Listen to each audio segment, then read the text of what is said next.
Bom dia. Claro que vou tirar a máscara, não é preciso. É para não nos esquecermos que temos que usar máscara, convém sempre usarmos máscara. Ora bem, então, bem-vindos ao nosso vídeo, novo vídeo sobre o novo conteúdo que vamos falar hoje, sobre a crise de 1383-1385, da página 145 do manual, como vocês estão a ver. Ora bem, então vamos começar, vamos relembrar, tivemos a falar na última aula da crise do século XIV. Lembram-se que foi um século que eu vos falei, que houve muita crise em várias situações. Tivemos anos em que chovia muito, anos em que não chovia nada, que estragava as agriculturas, não é? As plantações, os animais, a criação dos animais, ou falta de comida, os animais tinham falta de comida, morriam, também as plantas secavam, muitas vezes as inundações também estragavam as culturas, os animais não tinham pasto e houve muita fome. Muita fome, as pessoas estavam, os preços subiram, havia poucos produtos, então os preços das coisas eram muito caros, nem todos tinham dinheiro para comprar os produtos, passou-se muita fome, as pessoas ficaram mal nutridas, mal alimentadas e aparece a peste negra, né, como falámos na última aula, que para as suas fraquinhas, então aquilo pegava-se uma pandemia, como a que estamos a viver agora do Covid, em todo o caso aquilo rapidamente se espalhava a peste negra e morreram muitas pessoas na Europa. Estima-se que tenham morrido um terço da população europeia. Ora bem, na altura, claro que não se faziam as estatísticas, como hoje nós temos, números certinhos. Em todo o caso, foi um século muito mau. Também foi um século onde houve várias guerras. Falámos da Guerra dos 100 Anos entre a Inglaterra e a França. Já vos falei, não aprofundámos porque não faz parte do nosso conteúdo de História de Portugal, em que a França e a Inglaterra andaram a disputar o trono de um reino e do outro.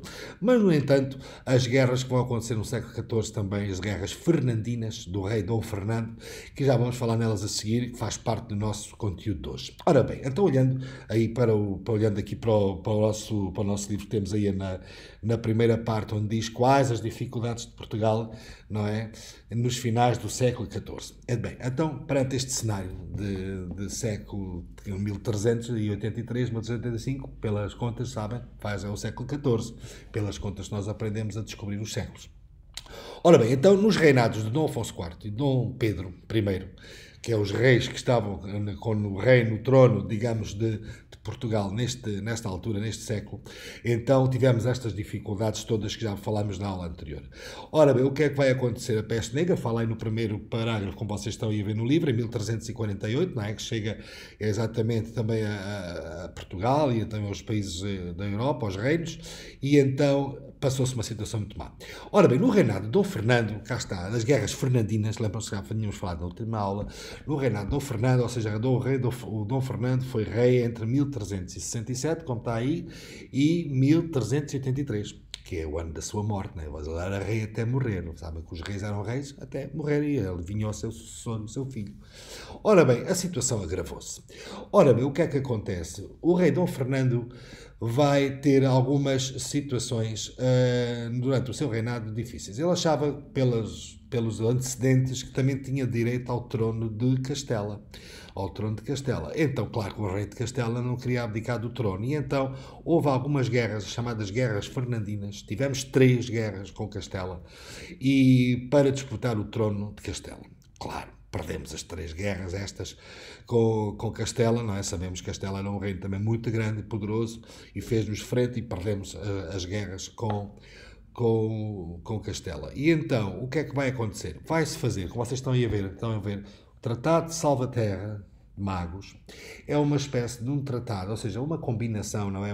Se fosse fazer um papel escrito entre o rei, então, de Portugal, o rei Dom Fernando, e o rei de Castela, em como a sua filha, Dom Fernando tinha uma filha só tinha uma filha, atenção, iria casar depois com o rei Dom João de Castela, que era o outro futuro rei de Castela, Dom João.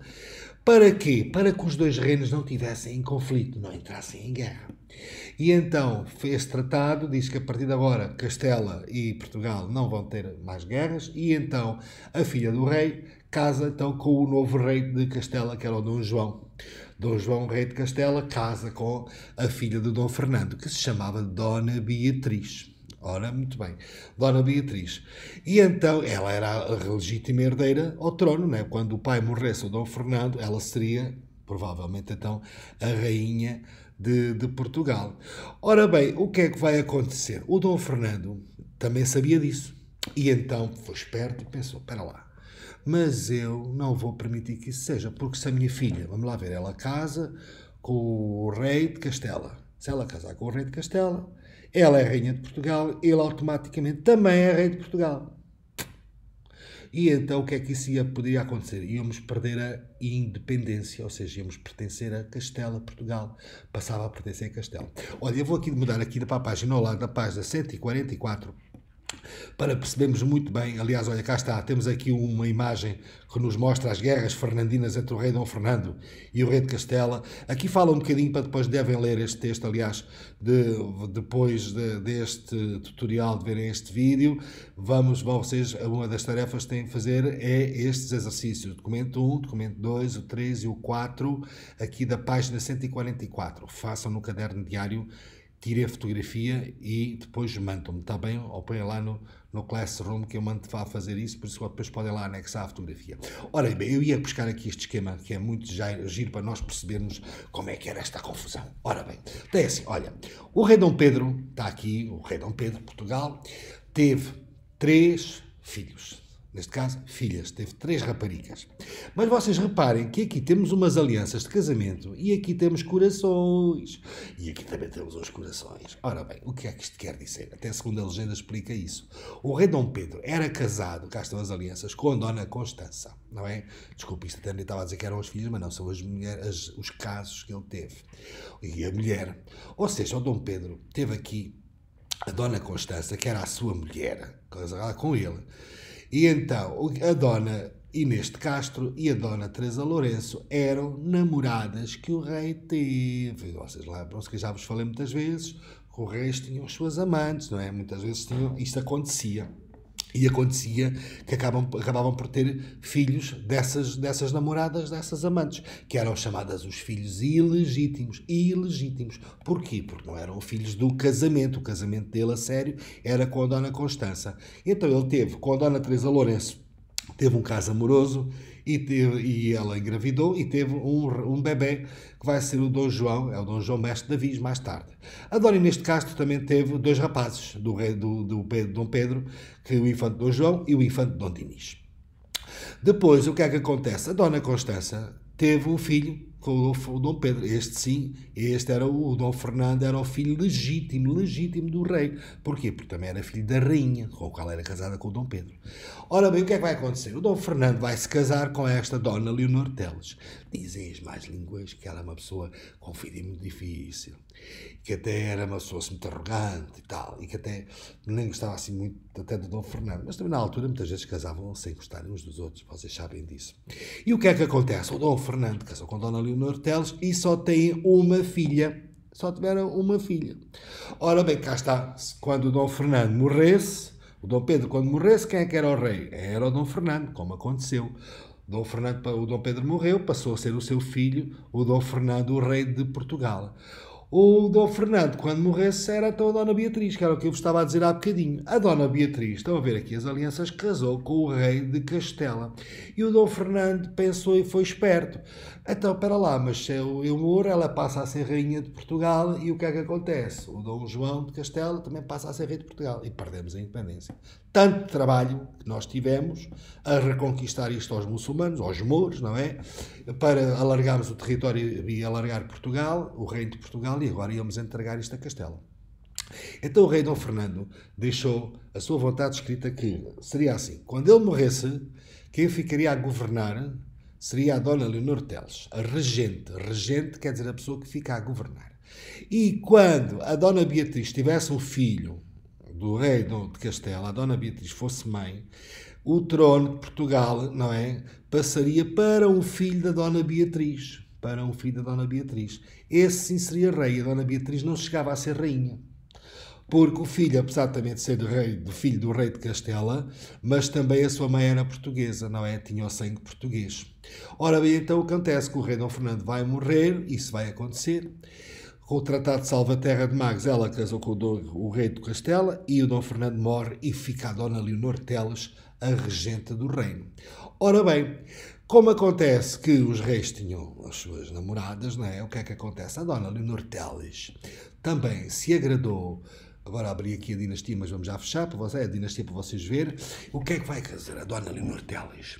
Arranjou um amigo assim muito colorido, que era conhecido como o Conde Andeiro. E o Conde Andeiro pertencia ao reino de Castela, não era português, até da zona também lá de cima da Galiza. Aliás, vai-nos lembrar a história da mãe do Dom Afonso Henriques, mas também foi uma situação parecida.